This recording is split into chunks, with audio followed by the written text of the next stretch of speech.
So, isa na naman pong mapagpalang araw sa ating lahat. At ako pong muli si Gabriel Santiago from Batch 3. At nais ko pong ulit ibahagi sa inyo ang aking daily devotion for today.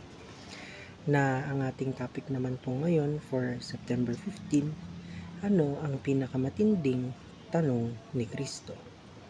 Ang ating pong main concept po is about soul.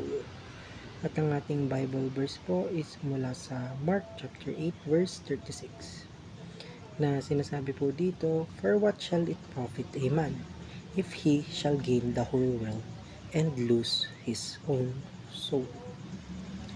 So, napakalinaw po ng tanong ni Jesus dito. Para bang tinatanong niya tayo, kahit makuha mo lahat ng kayamanan, lahat ng kasikatan, lahat ng bagay na ginugusto ng mundo, kung mawawala naman ang kaluluwa mo, may silbi pa ba yun?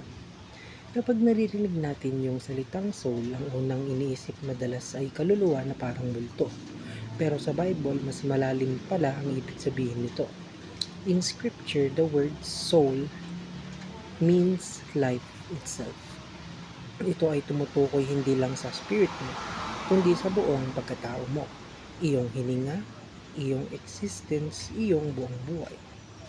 Kaya nga sa Genesis chapter 2 verse 7, nang hinipan ng Diyos ang hininga sa ilong ni Adan, siya ay naging isang living soul.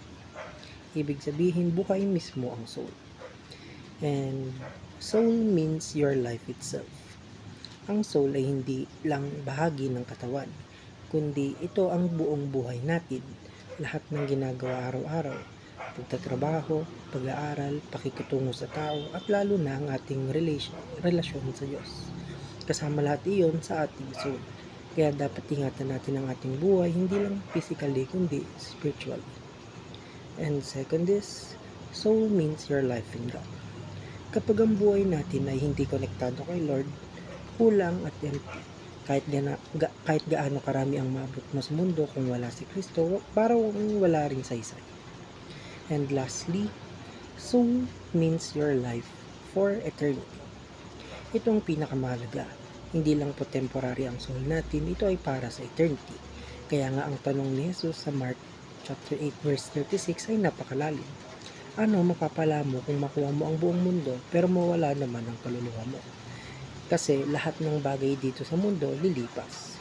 Pero ang soul mo ay pupuntahan for eternity, either with God or separated from Him.